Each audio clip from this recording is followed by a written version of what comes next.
E aí, pessoal, nessa aula eu vou falar para vocês sobre a estrutura de repetição while, que semelhante ao for, né, que a gente viu nas últimas aulas, ele também tem essa ideia de ficar repetindo os comandos em loop, tá? Só que, ó, veja só, no for a gente definia o quê? Um início, né, para minha execução, por exemplo, int i igual a 0, e um final, tá? Então, sei lá, 99, né? Era essa a estrutura do meu for. E aí, o que tivesse aqui dentro, tá? Ia repetir quantas vezes eu defini aqui. Então, nesse caso, ia repetir 99 vezes, certo? Então, veja que no for, a gente sabe exatamente quantas vezes que a gente vai, o que está aqui dentro vai ser repetido, tá? A gente tem essa noção. Mesmo que seja, por exemplo, que você coloque um limite final de n digitado pelo usuário, você ainda sabe que isso vai ser digitado, né? Vai ser executado n vezes, certo? O que tiver aqui dentro vai ser repetido n vezes, tá? Aí, já o while, né, diferentemente do for, ele é mais recomendado quando você não tem essa certeza, tá? Você não sabe exatamente quantas vezes você vai repetir os seus comandos, tá? Então, ele tem essa estrutura aqui, e aqui dentro você coloca uma condição lógica, como se fosse um if, né? O if, por exemplo, if, sei lá, n menor que 9, aí você escreve alguma coisa aqui, certo? O while vai ter essa ideia também. Então, você, dentro do while, você pode escrever isso, pode utilizar o we, o ou, tá? Os operadores lógicos, os operadores relacionais, enfim.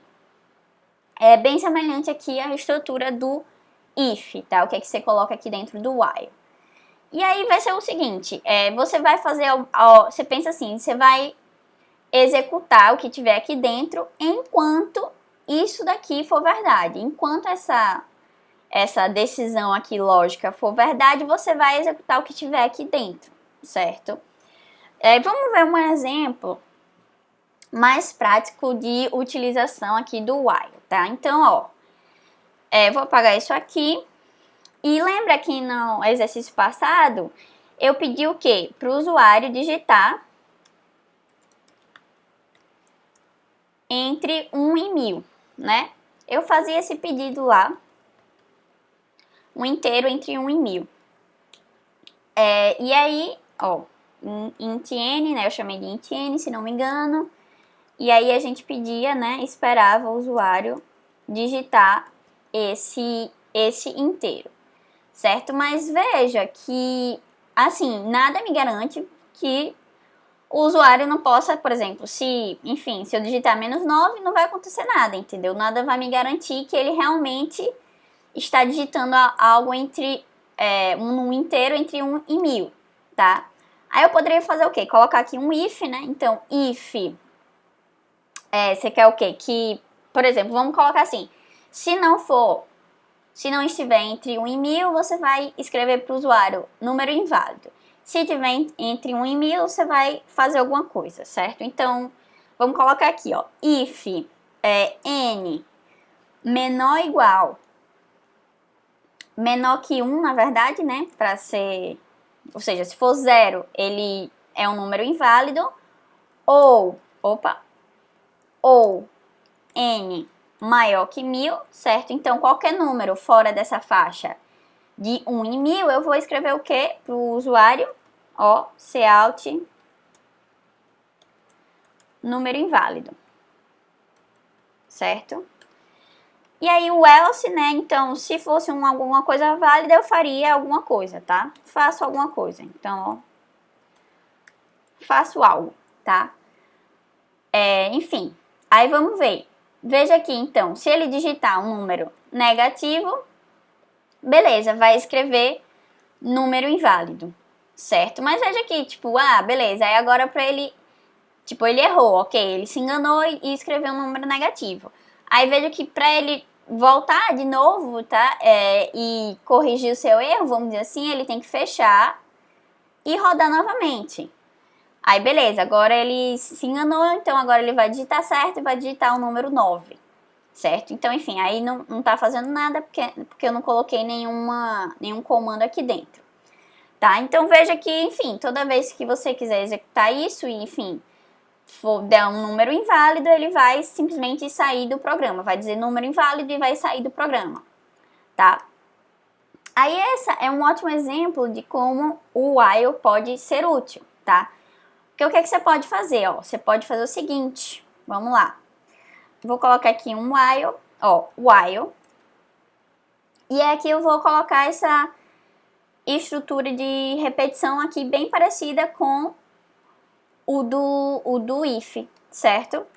Você vai fazer o seguinte, enquanto você estiver digitando, né, o usuário digitar um número inválido, você vai o quê?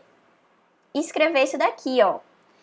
Enquanto n não for um número válido, tá? Você vai pedir para o usuário digitar novamente, tá? Eu vou tirar isso aqui, certo?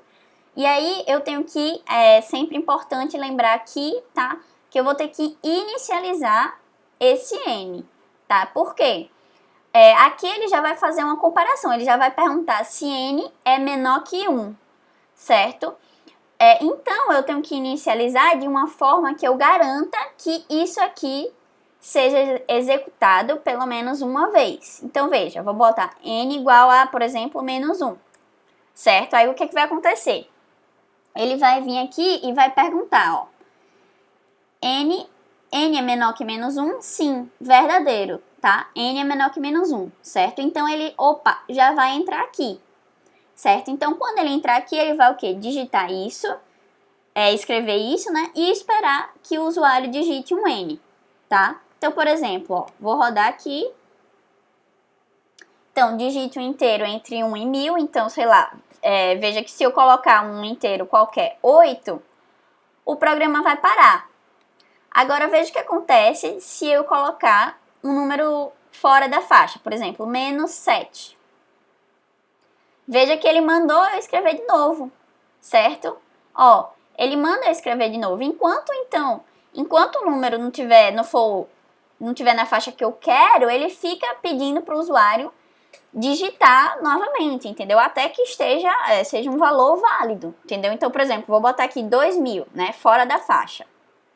Ó, ele pediu para eu digitar de novo. Então, ó, se eu continuar colocando números fora da faixa, tá? Ele vai ficar pedindo até eu digitar alguma faixa, por exemplo, 30. Pronto, aí ele não me pede mais, certo? Então, o que acontece? Ó, toda vez que o usuário digita o N, o N, o valor da variável N, passa a ser o que o usuário digitou, certo? E aí ele fica perguntando sempre, ó, N é menor que 1, então, por exemplo, vamos lá. Na primeira vez é menor que 1, então na primeira vez, beleza, vai entrar aqui. Aí, por exemplo, digamos que o usuário agora digitou, sei lá, N passou agora a ser menos 3, por exemplo, o usuário digitou menos 3, certo? Aí veja que quando ele voltar aqui para esse while, ele vai perguntar, N é menor que menos 1? Sim, verdadeiro. Então ele pega e entra aqui de novo, e escreve novamente e pede para o usuário digitar novamente, tá? E aí, se ele digitar outro número, por exemplo, 3000, aí ele vai perguntar aqui, aí ele vai entrar de novo, né? Vai ficar aqui rodando até que seja um número válido. 3000 não é válido, ó. Aí ele pergunta, N é menor que 1? Falso, né? N não é menor que 1, mas, ó, ou, né? Como eu tô usando ou, N é maior que 1000? Sim, aqui é verdadeiro, né? Lembra que o ou você só precisa atender uma das condições. Então, se essa é verdadeira, ele pega e entra aqui, certo? É como se fosse um if, tá? Como se fosse um if mesmo. Então, pensa assim. Só que no lugar de executar uma vez, né? Que o if só executa uma vez, ele vai ficar repetindo para sempre aqui, ó. Para sempre, né? Até que essas condições aqui não seja falso, tá? A condição total aqui dentro seja falsa, certo?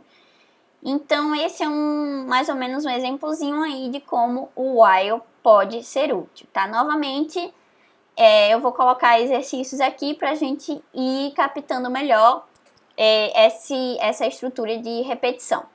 Beleza, gente? Então, até a próxima aula.